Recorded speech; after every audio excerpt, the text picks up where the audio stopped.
semuanya, balik lagi sama aku Silvanika. Untuk video kali ini aku masih ngebahas tentang manajemen resiko keuangan ya. Masih ada hubungannya sama kemarin, cuman sekarang aku ngebahas tentang tujuannya. Oke, kita lihat nih judul untuk video kali ini yaitu mengelola resiko keuangan strategi sukses untuk masa depan. Nah, sama seperti video kemarin, kita bakal tetap ngebahas mengenal manajemen resiko keuangan. Terus selanjutnya tujuan, identifikasinya, terus analisis resiko keuangan. Gimana sih cara nanganin sama strategi yang apa aja yang ada di manajemen resiko keuangan. Oke. Yang pertama itu mengenal manajemen resiko keuangan. Itu suatu proses pengelolaan dan pengendalian resiko yang terkait dengan aspek keuangan dalam sebuah organisasi. Tujuannya adalah untuk meminimalkan kerugian finansial yang mungkin timbul akibat dari resiko tersebut. Penerapan manajemen resiko keuangan sangat penting bagi sebuah organisasi karena dapat membantu mengurangi ketidakpastian dalam pengambilan keputusan. Nah, contohnya jika sebuah perusahaan itu memiliki strategi manajemen resiko keuangan yang baik, maka mereka dapat mengantisipasi fluktuasi pasar, menghindari kerugian besar yang mungkin terjadi. Oke, nih masuk ke pokok pembahasan di sini ada tujuan manajemen resiko keuangan. Nah, tujuannya sendiri yaitu untuk mengidentifikasi, menganalisis, dan menangani resiko yang terkait dengan keuangan sebuah organisasi. Dengan menerapkan manajemen resiko keuangan, perusahaan dapat meminimalkan kerugian dan meningkatkan efisiensi dalam pengelolaan keuangan.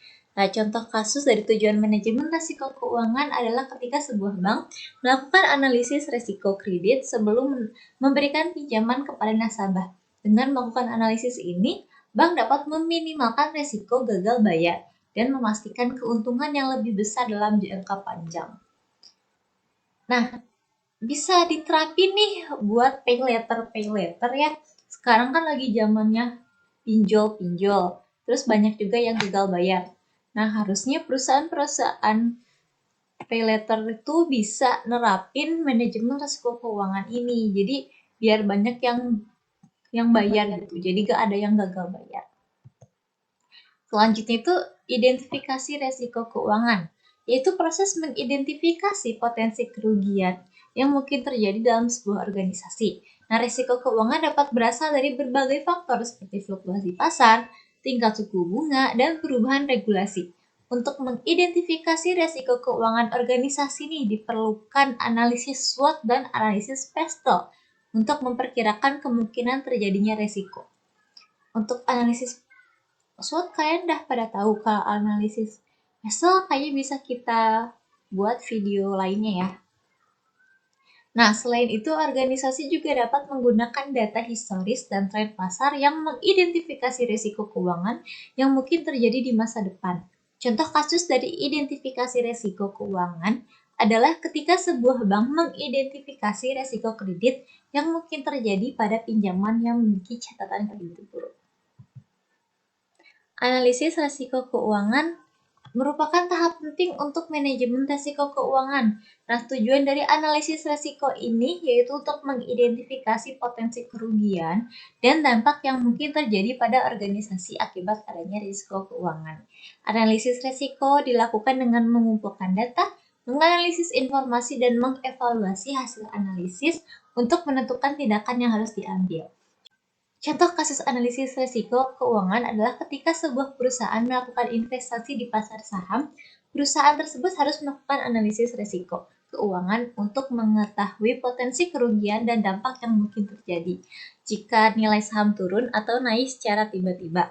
Dengan melakukan analisis risiko keuangan, perusahaan dapat menentukan apakah investasi tersebut layak dilakukan atau tidak. Nah, terus gimana sih nanganin resiko keuangan? Yang pertama itu dapat melakukan transfer resiko keuangan kepada pihak lain melalui asuransi atau kontrak. Lalu, contohnya nih, jika suatu perusahaan memiliki resiko kerugian akibat bencana alam, perusahaan tersebut dapat mengasuransikan aset-asetnya agar tidak mengalami kerugian besar. Yang kedua, organisasi juga dapat melakukan mitigasi resiko keuangan dengan melakukan diversifikasi investasi atau portofolio. Dengan melakukan diversifikasi organisasi dapat meminimalkan resiko keuangan dan menghindari kerugian besar akibat fluktuasi pasar. Nah, contohnya juga ada seorang investor dapat membeli saham dari berbagai sektor industri untuk mengurangi risiko keuangan yang terkait dengan satu sektor tertentu. Lalu strategi manajemen risiko apa sih yang bisa digunakan?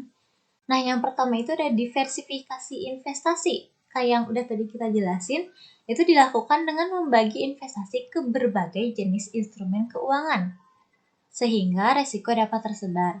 Lalu ada hedging, di mana dilakukan dengan membuka posisi investasi yang bertentangan dengan posisi yang sudah ada untuk mengurangi resiko. Sedangkan asuransi dilakukan dengan membeli polis asuransi untuk melindungi dari kerugian finansial akibat suatu resiko.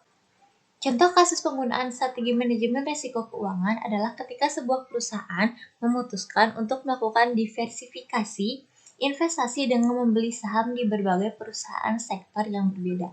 Hal ini dilakukan untuk mengurangi resiko kerugian besar jika salah satu sektor mengalami penurunan. Perusahaan juga dapat menggunakan hedging dengan membuka posisi short pada aset tertentu untuk melindungi diri dari penurunan nilai aset tersebut.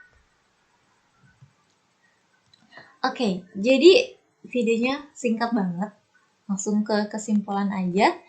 Di mana dalam bisnis resiko keuangan dapat terjadi kapan saja dan di mana saja. Oleh karena itu, manajemen resiko keuangan sangat penting untuk diterapkan dalam sebuah organisasi.